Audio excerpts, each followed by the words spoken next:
When a family member has a disability or special needs, families often have to adjust their family roles. Parents often become caregivers, older children take on a greater responsibility, and younger children can feel lost or neglected. These new roles are often necessary to and adaptive.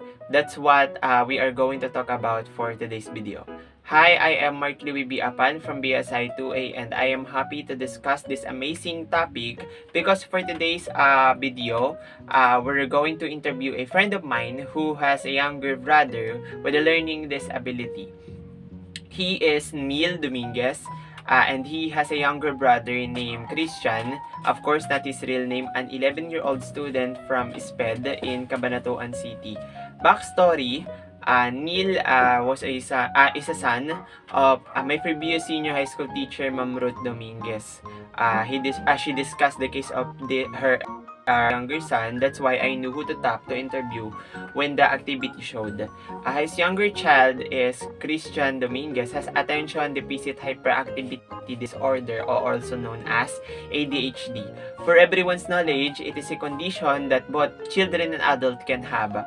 The symptoms include inability to focus, being easily distracted, hyperactivity, poor organization skills, and impulsiveness. Not everyone who has ADHD has these symptoms, of course.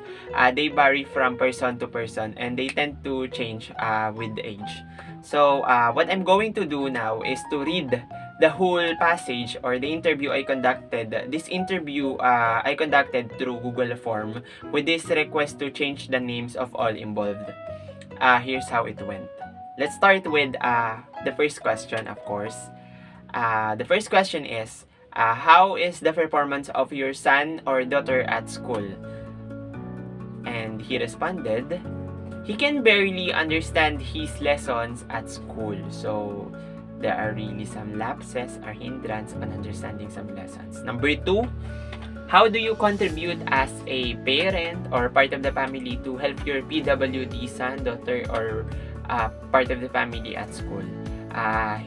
He said that my parents enrolled him in different school, which is a SPED, to help him understand the learner's material. So it seems like there is really a difficulty in understanding the material given by the teacher. That's why they enrolled in the different type of school.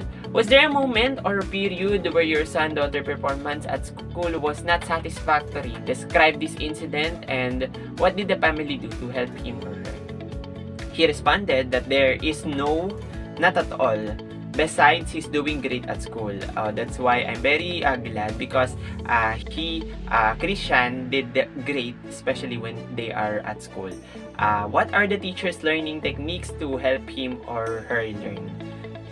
He responded, of course, that I honestly don't know. But as far as I know, they are very unique and teachers use a lot of techniques for him to learn. And it seems like the teacher really did their best to help the ADHD student to know a lot. What subject you find difficult for him to learn and why? Neil answered, mathematics, because counting number hard time to learn it. So it is obvious that some ADHD having a difficulty in focus. That's why counting numbers may really be hard for them. Number 6, what subject or she finds you to learn and why? Neil answered arts because it is his passion. I really like that answer. Number 7, why do you think it is important for the family to be part of the learning process of the child having a disability? He answered, it is important because he can't understand the learner's material all by himself. That's why as he's older, I'm doing my best to help him study. It seems like there is really a big thing, not to mention the efforts of everyone to support him. What are the actions that the family did to help him studying? He said that all I'm doing was helping him to study and giving him some things that he's just to enable him to study. For the question number 9, is the school effectively do its job and enable for the child to learn? And he responded yes. The interview was very successful because I listened to his word, and it's really amazing that their family and even Neil possess a good characteristic of how to handle a student or a learner at home. It is really important that they have patience, respect, and willingness to find a way to communicate with which is the best tool for Christian who is a PWD. He's always there to guide him, and I pray that every PWD learner has a brother like Neil who's willing to do their best to help their brothers and sisters.